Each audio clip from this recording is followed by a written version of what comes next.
¿Cómo podemos conocer a Jesús? Es cierto que mediante la oración, la vida de la comunidad y la solidaridad con los pobres podemos acceder a una experiencia de Cristo. Pero saber quién es Él, siempre necesitaremos recurrir a esos 4 relatos sobre su vida que son los Evangelios. ¿Qué perspectivas nos ofrece cada uno de ellos sobre esta figura única en la historia humana, a quien los cristianos confesamos como Hijo de Dios?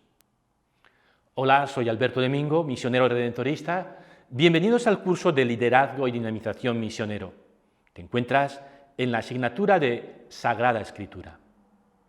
En este 7º vídeo nos proponemos presentar los 4 evangelios: Marcos, Mateo, Lucas y Juan.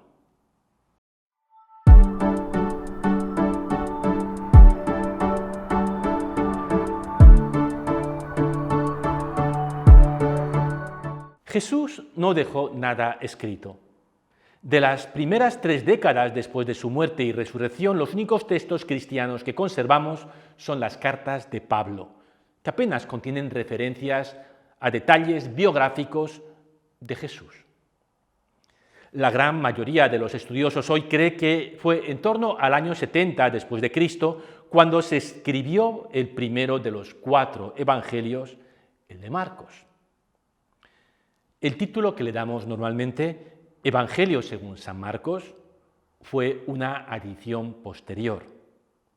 El verdadero título de esta primera vida de Jesús lo tenemos en el versículo 1 del capítulo 1, que dice: Principio del Evangelio de Jesús, Cristo e Hijo de Dios. La palabra Evangelio quiere decir en griego buena noticia. Angelion, bueno, angelion, noticia, buena noticia o buen mensaje. El Evangelio no es una teoría acerca de Dios, una doctrina, sino, ante todo, una noticia, es decir, algo que narra algo que ha pasado, un acontecimiento. Y el contenido de esa buena noticia es Jesús, su persona, su vida, su muerte, su resurrección. Este título afirma que de Jesús 2 cosas, que es el Mesías o Cristo, ambas palabras quieren decir lo mismo, la palabra Mesías viene del hebreo, la palabra Cristo viene del griego, pero quieren decir lo mismo, quieren decir originalmente el ungido, el escogido y consagrado por Dios. Jesús es, según este título, el Mesías y también es el Hijo de Dios.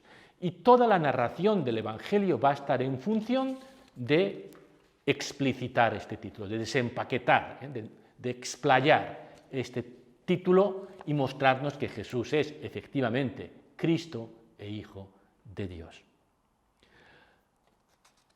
Al inicio de su relato, Marcos nos ofrece un resumen conciso del mensaje de Jesús. Lo leemos en el capítulo 1, versículos 14 y 15. Se ha cumplido el tiempo y está llegando el reino de Dios. Convertíos y creed en el Evangelio. Cierro la cita.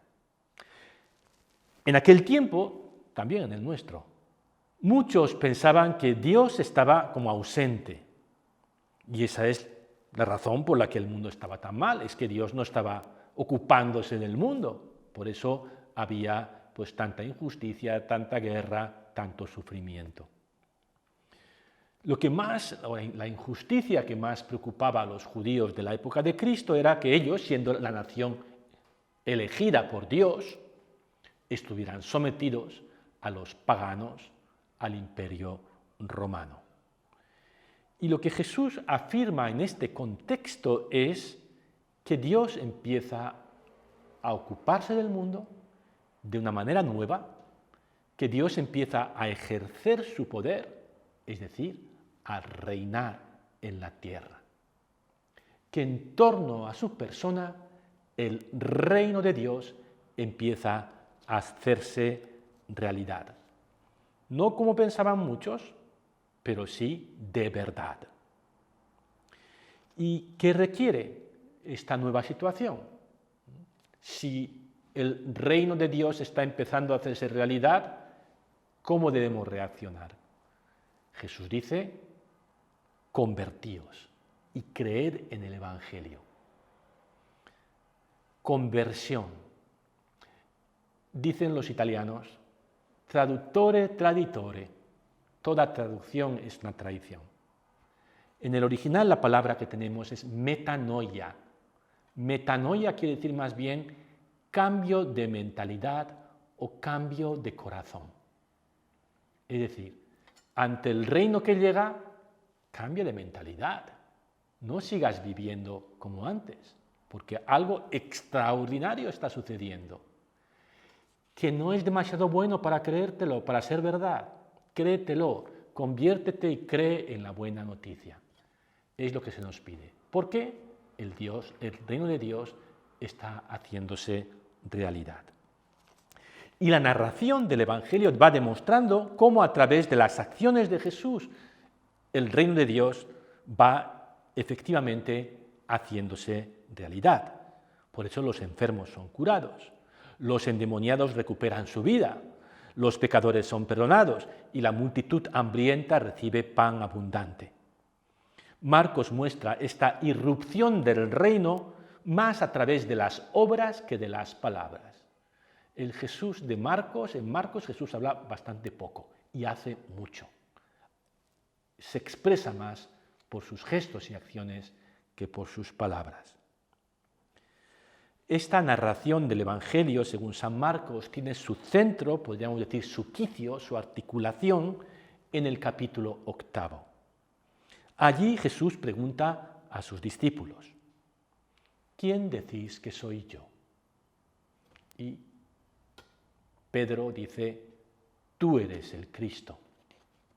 O en otras traducciones, tú eres el Mesías. Y Jesús empieza a enseñarles que este Mesías va a tener que sufrir mucho y va a ser crucificado y a los 3 días resucitar. No es el Mesías triunfante que esperaban, sino un Mesías que va a rescatar a la humanidad del mal, cargando sobre sí el dolor, el sufrimiento, el mal. Él es un Mesías crucificado. Y a partir de ese momento Jesús empieza a caminar hacia Jerusalén, instruyendo a sus discípulos, diciéndoles, por ejemplo, el que quiera ser grande entre vosotros, que sea vuestro servidor, y el que quiera ser primero entre vosotros, que sea esclavo de todos. Pues el Hijo del Hombre no ha venido a ser servido, sino a servir, y a dar su vida en rescate por muchos. Al final de esta peregrinación a Jerusalén, como no puede ser de otra manera, Jesús entra en la ciudad santa y es saludado como un Mesías. La gente, viva el Hijo de David. David era el rey, ¿no? El rey legendario, el ungido. Viva el Hijo de David, bendito el que viene en el nombre del Señor. Pero esa misma multitud que le jalea y le aclama, a los pocos días va a gritar, crucifícale, crucifícale, matadlo. Jesús muere el viernes de aquella misma semana en la cruz, pero a los 3 días resucita. Marcos es ese evangelio urgente y breve que narra el misterio más grande jamás contado, la mejor noticia que la humanidad podía esperar y que constituye el fundamento de la fe de los cristianos. La historia del Mesías crucificado y resucitado. Es un librín que podéis leer en 2 horas, por favor, hacedlo, de principio a fin, como cualquier libro, porque estamos acostumbrados a leer como trocitos sueltos y no nos hacemos idea del argumento y el desarrollo de esta narración que tiene un principio y un fin como todos los relatos. Os recomendamos encarecidamente leerlo, de principio a fin. Vamos con el siguiente tema. Los evangelios de Marcos, Mateo y Lucas reciben el nombre de evangelios sinópticos. Sinopsis quiere decir en griego visión conjunta. Sin, junto, opsis, visión. Y es que si disponemos los textos de estos tres libros en columnas paralelas para ser vistos juntos, podemos apreciar las grandes similitudes que hay entre ellos. El parecido es tal que la única manera racional de explicar estos parecidos es postulando que alguien copió de alguien. Es como cuando un profesor pilla a tres alumnos que han hecho tres exámenes donde hay párrafos enteros iguales. Les va a decir, bueno, ¿quién ha copiado de quién? Decídmelo. Y es lo que los exegetas, los expertos en la Biblia, preguntan. Es lo que se llama el problema sinóptico. Cómo explicar las similitudes y también las diferencias de estos tres evangelios, Marcos, Mateo y Lucas. Hoy hay un consenso general entre los exegetas de que Marcos fue el evangelio más antiguo, el primero en escribirse, y que los otros dos autores copiaron de él. Y la razón fundamental para esta afirmación es que Marcos es el más breve de los tres. Y casi todo lo que podemos encontrar en Marcos lo encontramos también en Mateo y en Lucas. La prioridad de Marcos explica por qué los tres evangelios tienen material que es común a los tres, pero no aclara por qué hay pasajes, como por ejemplo el Padre Nuestro o las bienaventuranzas, que están en Mateo y Lucas, pero no están en Marcos. Por lo tanto, no pudieron ser copiados de Marcos. Entonces, ¿de dónde lo copiaron? Y la respuesta, una respuesta, no la única, pero la más aceptada, es que hubo un documento hoy perdido que se llama el documento Q.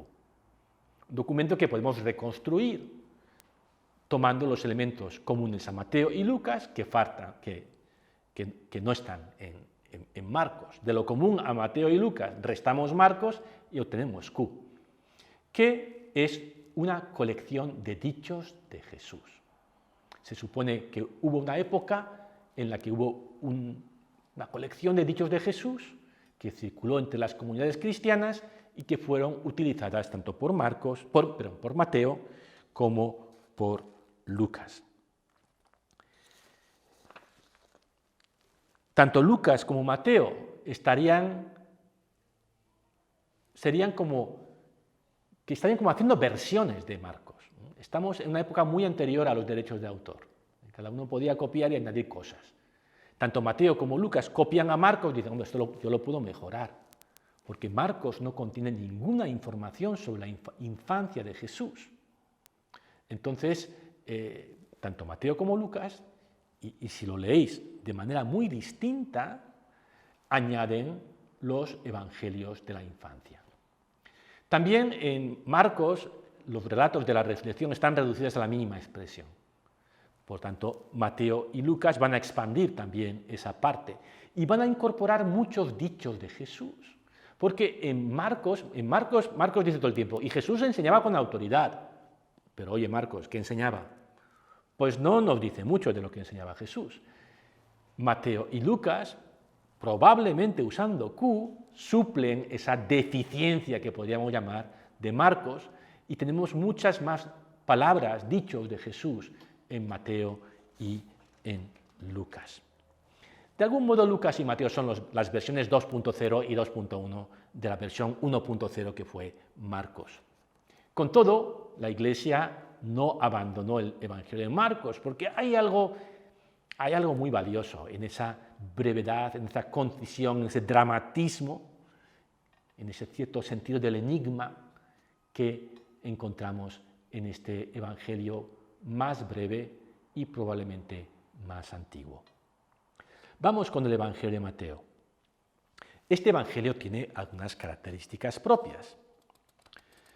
Mientras que Marcos evita manifestar explícitamente la identidad de Jesús con el Dios de Israel, Mateo declara con toda claridad desde el inicio que Jesús es el Emmanuel, que Él es Dios con nosotros. Esta opción por la afirmación explícita de la identidad divina de Cristo se evidencia en varios pasajes. Por ejemplo, en Marcos, Pedro dice a Jesús, a la pregunta, ¿quién decís que soy yo? Pedro dice, tú eres el Cristo.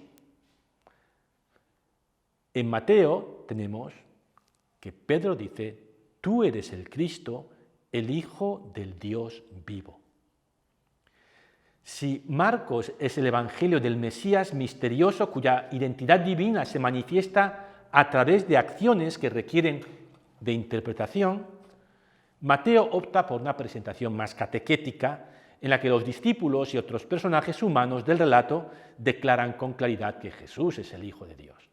En Marcos, el único personaje humano que declara este hombre verdaderamente era Hijo de Dios es el centurión después de la muerte de Cristo en la cruz. Otra característica propia de Mateo es que se trata, en opinión de la mayoría de los comentaristas, de un documento judeocristiano. ¿Qué quiere decir? Escrito por y para judíos que habían creído en el Mesías Jesús, pero que seguían practicando las costumbres propias de su nación. Este rasgo se evidencia en varios pasajes, como por ejemplo esta frase que solo encontramos en Mateo, en ningún otro evangelio, esta frase que se atribuye a Jesús. En verdad os digo que antes pasarán el cielo y la tierra que deje de cumplirse hasta la última letra o tilde de la ley. Aquí por ley entendemos la Torá, la ley de Israel. Esta frase, como decía, no aparece en ningún otro evangelio.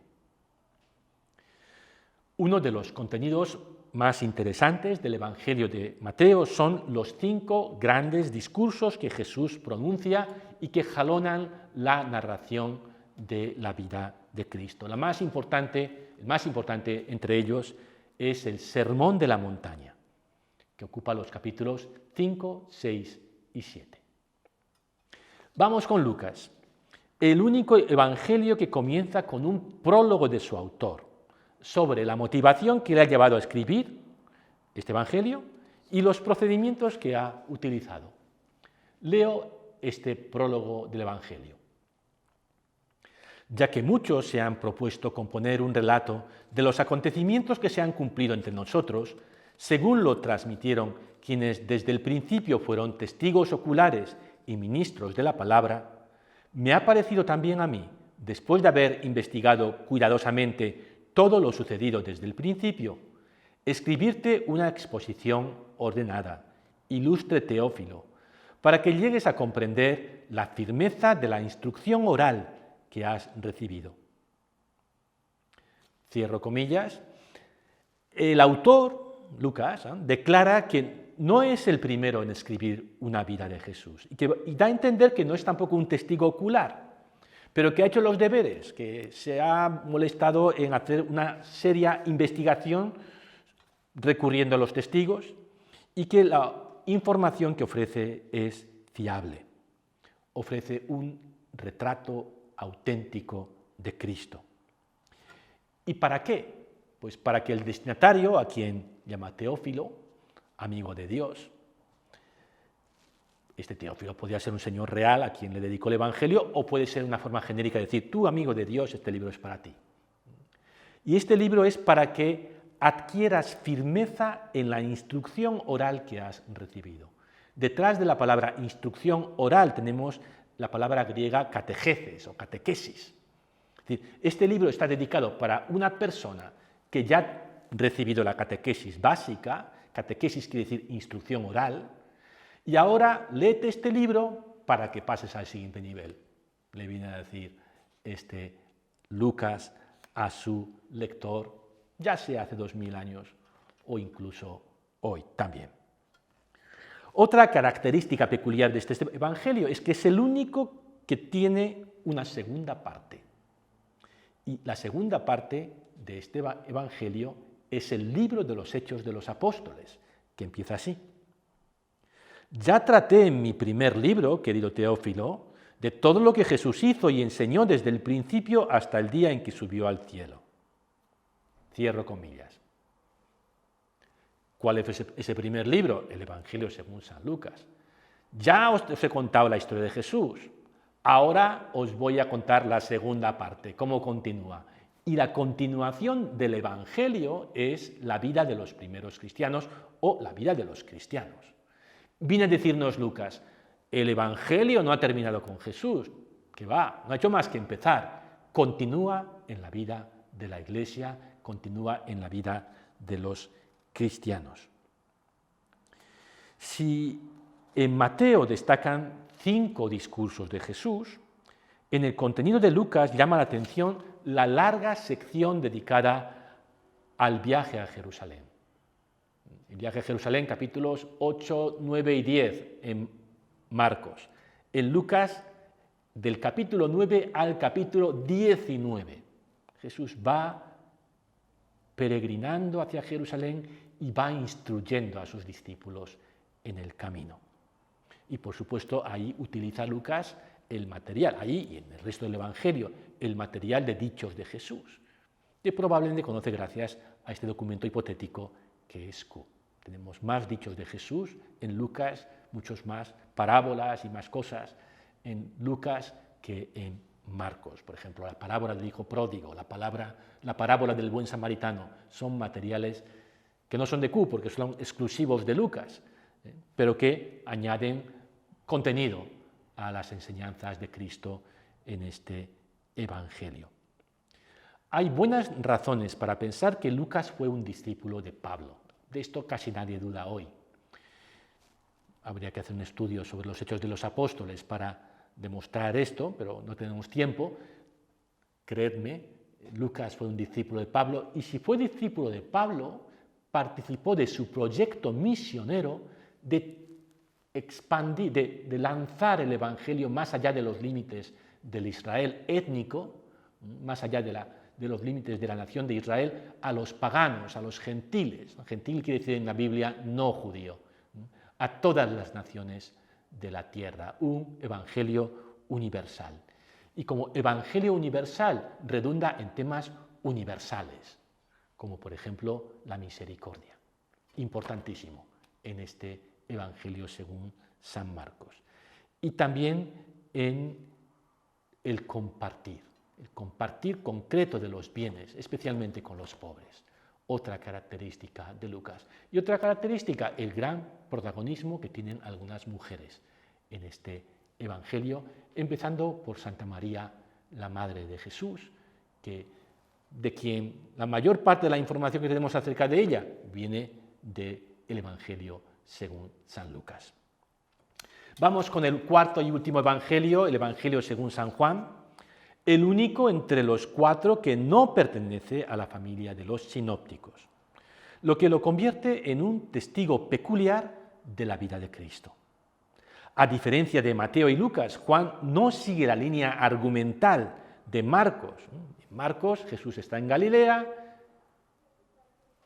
quiere decir que soy yo, eres el Mesías, comienza la subida hacia Jerusalén, viaja a Jerusalén, llega a Jerusalén, pasa unos días allí, muere y resucita. Una narración como muy lineal, con un único viaje a Jerusalén. En Juan, Jesús va y viene de Jerusalén a Galilea. Y el libro está organizado en 2 grandes partes, precedidos por un prólogo, y al final hay un epílogo. Epílogo y prólogo, que son más breves, y 2 partes en el centro, que son el grueso del Evangelio. Estas 2 partes reciben normalmente el nombre de el libro de los signos, primera parte, y la segunda parte recibe el nombre de el libro de la gloria.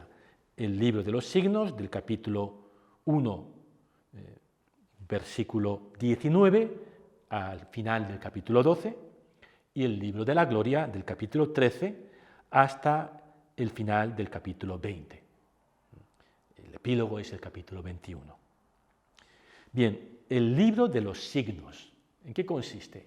En la narración de 7 signos.